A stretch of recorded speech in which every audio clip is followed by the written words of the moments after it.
Hi,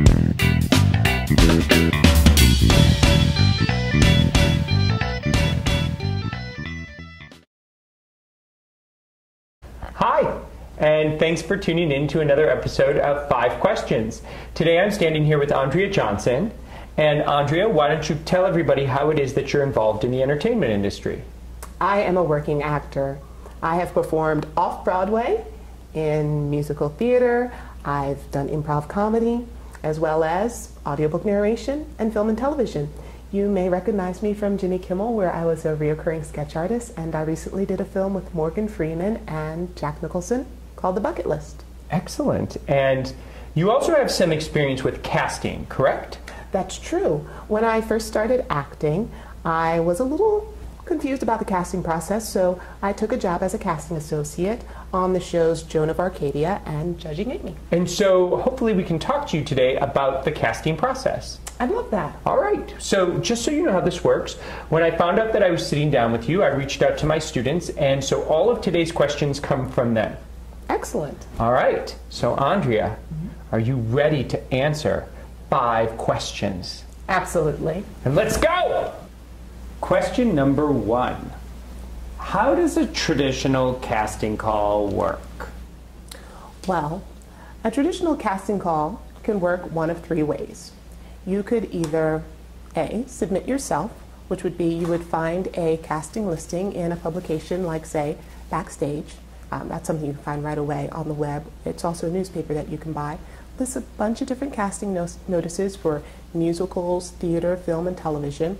They tell you what you need to send in. It's probably going to be your picture, your resume, maybe a video if you have one of yourself doing whatever it is that they're looking for. The second way a traditional casting call would work is if you're going to an open call, where I guess an open call would be like going to American Idol, where you have a set time that you should be there from, like, say 11 a.m. to 11 p.m. and you wait.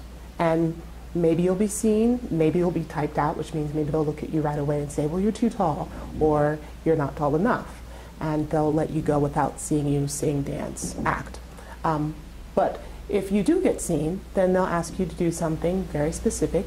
You do your best, maybe you'll hear from them, maybe you won't. And then the third traditional casting call would be the one that we all hope for, and that's when you have an agent. And your agent calls you up, and he or she says, I have a part that a casting director wants you to audition for. And they send you the name of the part, a description, which is usually called a breakdown, a little short description of the part, and a piece of the script, or maybe even the whole script. And that way you can prepare yourself fully, go into the audition, and give your best performance. Question number 2. What is the difference between a casting director and an agent?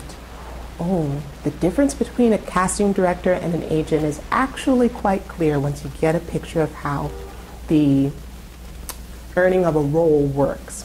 A casting director is the one actually giving out the jobs. They are the people that, say, Steven Spielberg goes to when they want to find the right actor for their movie. An agent is actually a person who helps you, the actor, find a job. They are basically knocking on doors for you. Now, this is not to say that as an actor you shouldn't consider yourself a business person and try to find your own jobs and make your own connections, but the agent has the power, once those connections have been made and you actually get a job, to negotiate the deal for you. They try to get you above scale. Now, scale is what in the normal world we would call minimum wage, so they try to get you more money. They try to get you perks, the trailer. The trailer would be the place where you stay in between takes, your nice dressing room. So the agent is a person who's working for you. The casting director is the person that you are trying to work for. Question number 3. What is a casting director looking for when he or she is trying to fill a role? Oh, what a casting director is looking for when they're trying to fill a role is the solution to their problem. And by that I mean someone who's going to take the material and not take the easy road, but actually bring life to that material, flip it on its head, bring emotion to it, make strong choices. They don't necessarily have to be the right choices, but just make strong choices. someone who's going to breathe life into the character and make it real. Oftentimes actors go into a casting session and they think that the casting director is against them because ultimately the casting director is the one making the decision. So they try to be perfect, they try to do what they think that the casting director wants them to do. No. Stop, take a breath, make sure you've prepared and read the material, but ultimately bring yourself to it. Even if you don't get the part, you're going to impress that casting director and they're going to call you back the next time there's something on the table that's right for you. Question number 4. How has modern technology and social media changed the audition process? Modern technology and social media have revolutionized the audition process. As far as technology itself, with email, casting directors are often doing their pre-reads with a pre-video process. So they'll send you an email with the sides, which are just a portion of the script that pertain directly to your character. They'll email that to you, ask you to put those sides on a video. You send that video back, and based on that video, the casting director may decide to call you back to read that same part in front of producers and directors. That happens all the time now, and it allows actors who may not necessarily be in New York, LA, Chicago, the big markets, to come in and read for parts that they normally wouldn't be able to because they're too far away. Now, one way that social media has really changed casting and auditioning is that casting directors use it to post about parts. Plus, there are tons of websites now like Actors Access and Casting Network and Let It Cast, where actors can go in, put their headshot, their resume right online, and then production companies and casting directors come in and put their projects there saying, we need actors for this, we need actors for that. And they connect right through the website.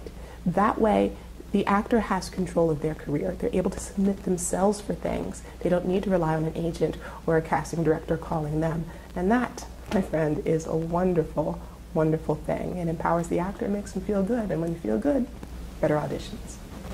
Question number 5.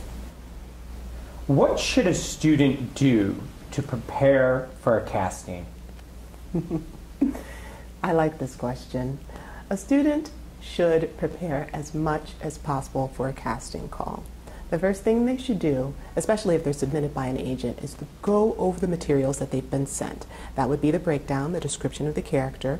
If they have an opportunity to read the whole script, take the time to read the script, because trust me, your competition will have done it, and you will seem less prepared if you don't. And then also go over and make some choices about your character based on what you've read. Try to memorize your sides if you can. That shows professionalism. So, Andrea, you survived 5 questions. Yes. How does it feel? Wonderful. All right. Well, we learned a lot today about casting. If people have any other questions, can they contact you through my website? Please do. All right. So I want to thank you for answering 5 questions, and I want to thank you for tuning in, and we'll see you on another episode of 5 Questions. Bye-bye.